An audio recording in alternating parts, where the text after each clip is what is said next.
नमस्कार विद्यार्थी मित्रांनो. हा टायपिंग बडी या यूट्यूब चॅनलमध्ये तुमचं स्वागत.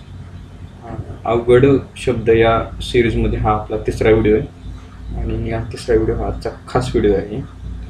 तर खास हे कशासाठी तर तुम्हाला आता पुढे म्हणजे कळणच हा खास कशासाठी आहे. ओके, तर ठीक आहे. पुढचा शब्द हा फ शब्द आपण कसा टाईप करतो.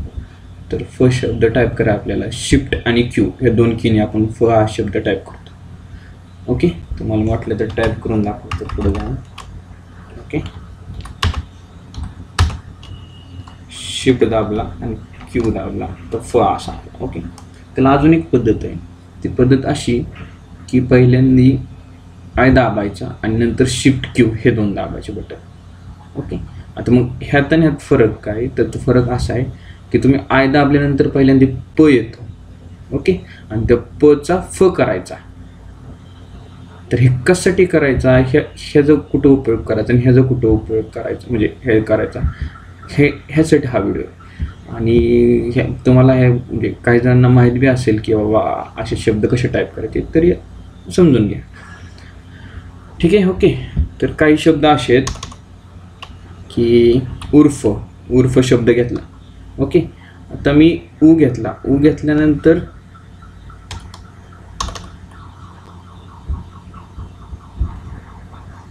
ओके मी ऊ घेतो. पहिला ऊ घेतल्यानंतर मला आता फ टाईप करायचं. मग शिफ्ट क्यू दाबू शकतो.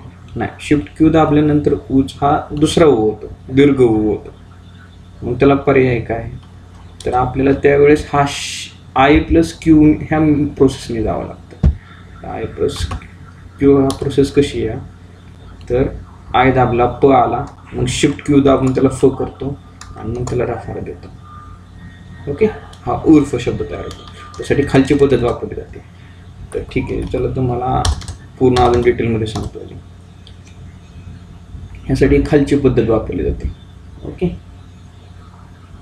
ठीक. अजून एक ह्याच्यात जर आपल्याला म्हणजे अशी वेगळी पद्धत सांगायची म्हणली ना तर ISM आता कसं आहे, ISM सॉफ्टवेअर बनवताना आहे ना त्यांनी काय शब्दांचं असं टाकलं आहे मराठीसाठी की तुम्ही तो शब्द टाकल्यानंतर तुम्हाला मराठीत त्या शब्दाला तेवढेच जोड शब्द लागू शकतात, त्याशिवाय लागू शकत नाही. म्हणजे मी जर सांगायचं गेलं तर ट टाकला तर टला जर मी र जोडला म्हणजे झेड दाबला तर तो हमेशा असा खाली बाणाच्या चिन्हासारखाच येणार किंवा असं वेगळं येणार नाही की दुसऱ्या वेगळ्या पद्धतीने. आता मी तुम्हाला अजून दाखवतो. ट दाबला, टचा पाय मोडतो आणि त्याला र म्हणजे जे या बटनाने दाबतो तरी मी तुम्हाला तो ट तसा दिसणार आहे. आता मी ड घेतला, डला झेड दाबतो तर डला सुद्धा र असाच दिसणार आहे. किंवा तुम्ही ड घेतला, त्याचा पाय मोडला आणि त्याला जे या बटनाने र केला तर तो ड तसाच दिसणार आहे. मी टाईप केलेलं तुम्हाला दिसून येते समोर. ओके, तर काही गोष्टी असतात की ISM मध्ये आहे म्हणजे ISM वाल्यांनी ते हे म्हणजे हे केलेले आहेत त्या. तर त्याच्यामधलेच ही असं एक आहे. तर हा उर्फ तुम्हाला मी आधीच टाईप करून दाखवलेला आहे. अजून एक जर वेगळी पद्धत सांगायची म्हणली तर काय करायचं, ऊ टाईप करायचा. ऊ नंतर काय करायचं की ISM मध्ये काय सांगितलंय, ऊ मध्ये जर त्याला जर उकार दिला गेला शिफ्ट दाबून क्यू दाबून तर तो दीर्घ ऊ तयार होतो. मग मला तिथं फ पाहिजे, फ येत नाही ना. त्यासाठी काय करायचं की आधी एक स्पेस द्यायचा आणि स्पेस देऊन परत माघारी उपाशी यायचं आणि त्याला फ करायचं परत आणि नंतर रफार द्यायचा. आता मी जर तुम्हाला टाईप करून दाखवायचं म्हणलं तर ऊ दाबलं. आता मी शिफ्ट क्यू जर दाबलं तर हा दीर्घ ऊ होतो, पण मला हा दीर्घ उपयोगच नाही कारण मला उर्फ शब्द असा हे टाईप करायचा.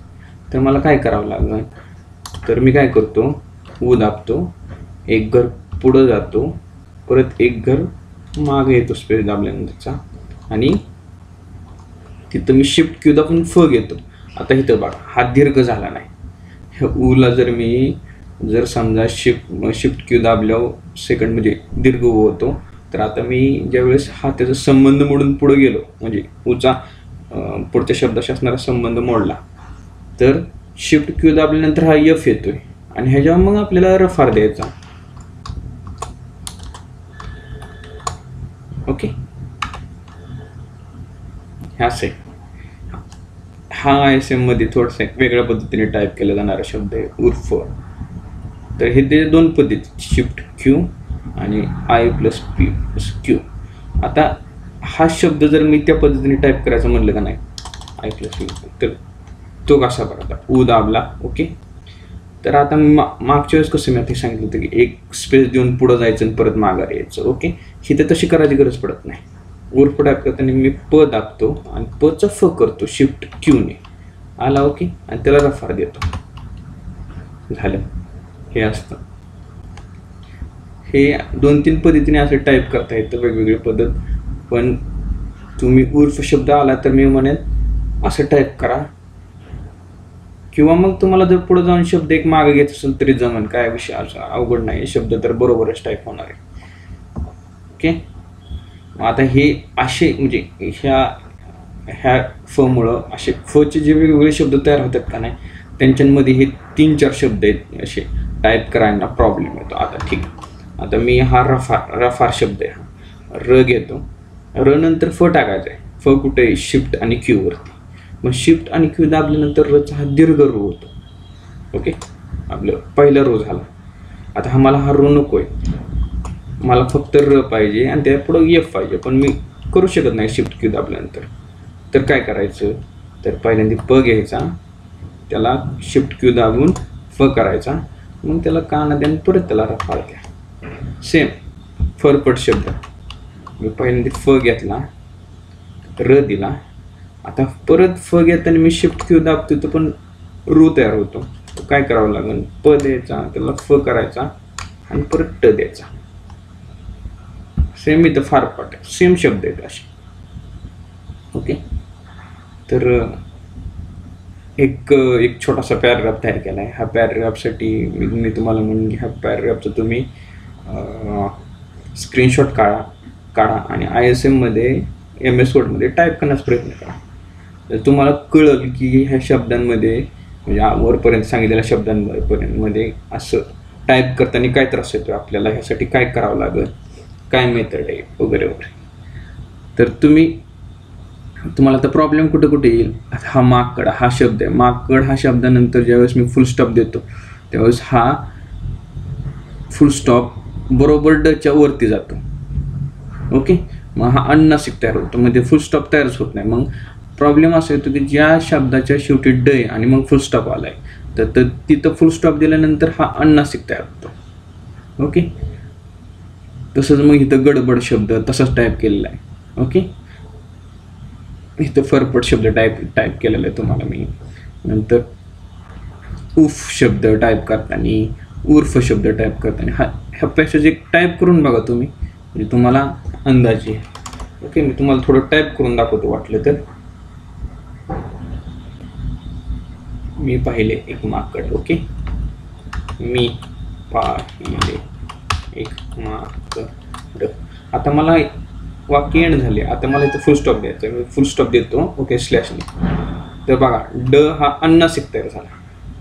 आता ह्याच्यावर पर्याय काय की मला तर आता फुल स्टॉप द्यायचा आहे, देता येत नाही. काय नाही, सिम्पल एक घर पुढं जावा जेणेकरून डचा जो संबंध आहे पुढच्या शब्दांवर टाईप करताना तो कट होईल आणि बॅक घ्या परत फुल स्टॉप द्या. त्यावेळेस हा म्हणजे पूर्ण वाक्य तयार झालं, फुल स्टॉप झाला. ओके. आता त्याचा रंग राखाडीने त्यांनी केली गडबड. ओके. त्याचा रंग राखाडी. आता ड नंतर मी वेलांटी दिली. ड नंतर फुल स्टॉप दिला तर डचा अनुनासिक होतो, पण वेलांटी दिल्यानंतर ती डी होते. आणि त्यावेळेस मी ज्यावेळेस फुल स्टॉप करू त्यावेळेस तो अनुनासिक तयार होत नाही, तो तसाच फुल स्टॉप होतो. बघा. ओके. समजलं तुम्हाला. पुढचं त्याने आणले मांजरीचं पिल्लू. ओके. त्याने आणले मांजरीचे पिल्लू. त्याची त्याने केली फ नंतर र दिला. फट. आता फ टाकायचा आहे मला. ज्यावेळेस मी शिफ्ट क्यू दाबतो त्यावेळेस हा रो तयार होतो मागं सांगितल्याप्रमाणे. त्याचा पर्याय काय, प घ्या, त्याला फ द्या आणि ट करा. फरफट. ओके. असंच हे पूर्ण वाक्य तुम्ही म्हणजे मी म्हणेन हे पूर्ण सेंटेन्स तुम्ही ISM मध्ये टाईप करून बघा की तुम्हाला जेणेकरून ह्याच्यामधले बऱ्याच गोष्टी तुम्हाला समजून येतात. हा उफ टाईप करताना सुद्धा सेम असंच करावं लागेल. ठीक आहे, एवढं बोलवताना हा व्हिडिओ थांबवतो मी.